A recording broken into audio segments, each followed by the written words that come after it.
नमस्कार। चलिए आज एक मजेदार चीज समझते हैं। कभी सोचा है कि एक सीधी साधी चम्मच में अपनी शक्ल उल्टी क्यों दिखती है? आज हम इसी रहस्य के पीछे के विज्ञान को समझने वाले हैं। तो ये जो पहेली है ना, इसका जवाब कहीं दूर नहीं बल्कि हमारे किचन में ही छुपा हुआ है।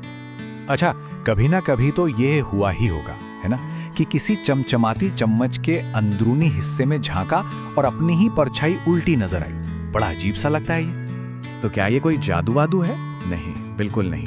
इसके पीछे है साइंस, भौतिकी के कुछ बहुत ही दिलचस्प नियम।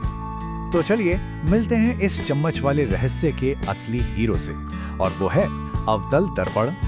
तो आखिर ये अवतल दर्पण होता क्या है? सीधी सी बात है, ये एक ऐसा शीशा है जिसकी चमकीली सतह अंदर की तरफ मुड़ी हुई होती है। अरे बिल्कुल वैसे ही जैसे किसी कटोरी का अंदर वाला हिस्सा। और इसे याद रखने का एक बहुत ही मजेदार तरीका है।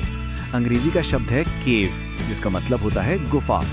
तो जैसे गुफा अंदर की तरफ होती है ना, बस वैसे ही ये दर्पण भी अंदर की ओर धंसा होता है। सिंपल। ठीक है, तो ये तो हो गया कि ये दिखता कैसा है, पर अब सवाल ये है कि ये काम कैसे करता है। इसकी सबसे बड़ी खासियत पता है क्या है? ये रोशनी को एक जगह पर इकट्ठा कर लेता है।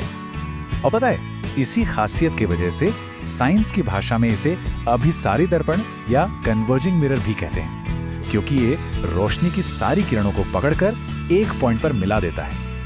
तो ये होता कैसे है? चलिए स्टेप बाय स्टेप समझते हैं। सबसे पहले सोचिए कि लाइट की किरणें सीधी सीधी आकर इस दर्पण पर पड़ती हैं, फिर इसकी मुड़ी हुई सतह से टकराती हैं और अंदर की तरफ मुड़ जाती हैं, और सारी की सारी किरणें एक ही जगह पर आकर मिल जाती हैं। और पता है, इसी खास पॉइंट को हम कहते हैं फोकस।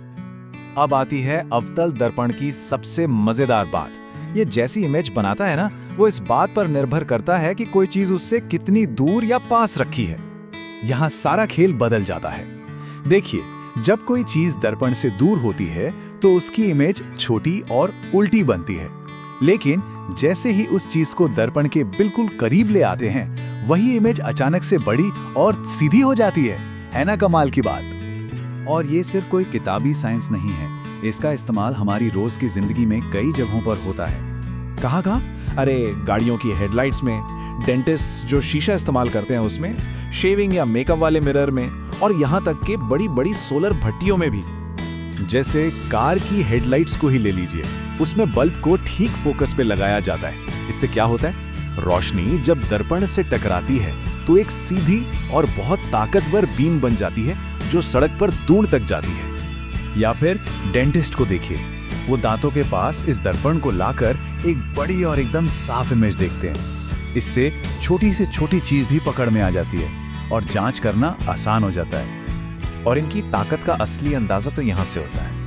सोलर भट्टियों में बहुत बड़े बड़े अवतल दर्पण सूरज की सारी रोशनी को एक नन्हे से पॉइंट पे फोकस कर देते हैं, और तापमान 1000 डिग्री सेल्सियस से भी ज्यादा। सोच कर देखिए। तो चलिए अब वापस घूम कर चलते हैं अपनी रसोई वाली चम्मच पर, और इस सारे विज्ञान को खुद अपनी आंखों से देखते हैं। अब ये करना है, एक साफ चमचमाती चम्मच उठाइए। ठीक है, अब उसके अंदर वाले हिस्से में देखिए, परछाई उल्टी दिखेगी, है ना? अब धीरे धीरे, बिल्कुल धीरे धीरे चम्मच को अपनी आंख के पास लाइए, और देखा? अरे वाह, एकदम जादू की तरह परछाई पलटकर सीधी भी हो गई और बड़ी भी। और अब तो इसका कारण भी पता है। तो बात यह है कि विज्ञान हमारे चारों ओर है, एक मामूली सी चम्मच में भी। अब जब ये राज खुली गया है तो जरा सोचिए, और कहां-कहां हमारे आसपास ऐसे अवतल दर्पण छिपे हो सकते हैं। न्यू पैराडाइम में आपका स्वागत है, जहां हम इनोवेशन और ग्रोथ की बात करते हैं। अभी सब्सक्राइब करें।